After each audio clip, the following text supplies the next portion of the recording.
Demi was born 3 weeks premature. She was quieter than other babies, wasn't doing as much, but I thought somehow it was something I wasn't doing. And then around 6 months old, I woke up to her having a seizure next to me. She ended up having 4 seizures that day, and we received a referral for neurology. The neurologist that we first went to see said, "Oh, she's floppy, you hold her too much. Stop holding her so much." Valentina was born without complication or incident. She passed all newborn screenings, and she took to eating and sleeping pretty well. She was diagnosed with strabismus, and she got surgery at 7 months to correct it. She wasn't really meeting milestones at this point, making eye contact, and she continued to be delayed and had very low muscle tone. But at this point, at 15 months, she was diagnosed with a point mutation of the MEF2C gene. And getting that news, standing in my kitchen, was the worst moment of my life and the shock of a lifetime.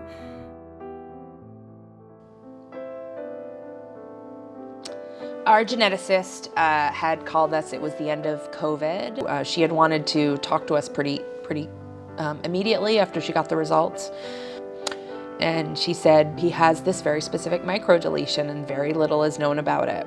At the time, he had just started to walk, but we didn't know if he was going to talk. We didn't know if he was going to be able to feed himself. And he still can't do a lot of things, but just the unknowns of it were really striking.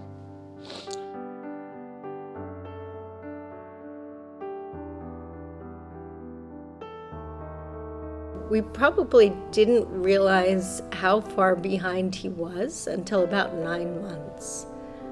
Liam started to be able to sit up on his own a little after his first birthday, and he walked at about 3.5 years old.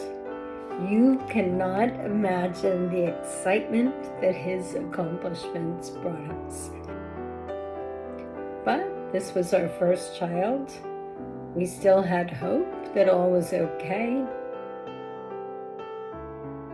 He had to wear a hip brace 24/7 for the first few months of his life because one hip was not perfectly aligned.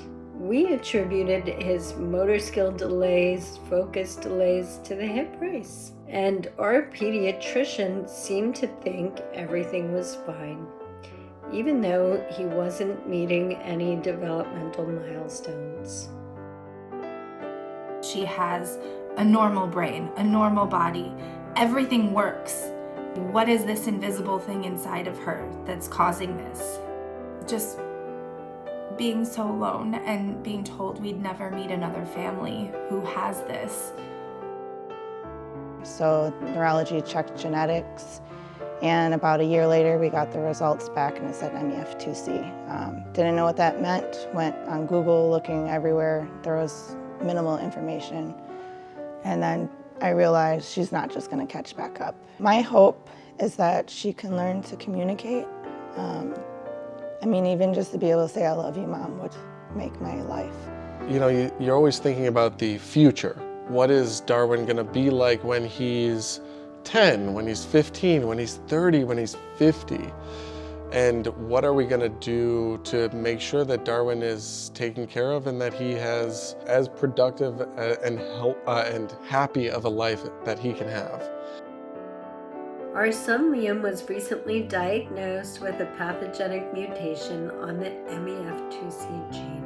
At the end of the summer of 2023, I created the US MEF2C Foundation to help our son and other patients with pathogenic variants on the MEF2C gene. Our mission is to accelerate treatments to help our patients lead lives of greater self-sufficiency, to promote collaboration within the scientific community, and to provide our patients with a network of support and a path to treatments and a cure.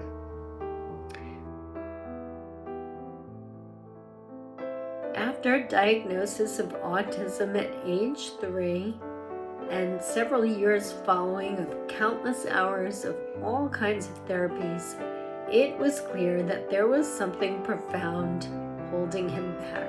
Right after his 10th birthday, he was diagnosed with a pathogenic mutation on the MEF2C gene.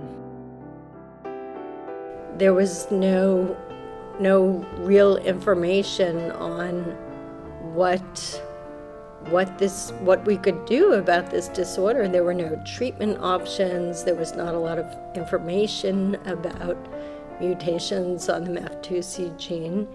And so the doctors were Googling, and so were the patient families. The US MEF2C Foundation has done a great job in terms of aggregating that information, synthesizing that, and being able to be representative of your voice. Every person matters, every single one. I can't emphasize that enough. So we need to make sure your voice is heard as we plan going forward and that we don't leave anyone behind. We need to be able to see what works, how it works, and for whom it works. Thank you.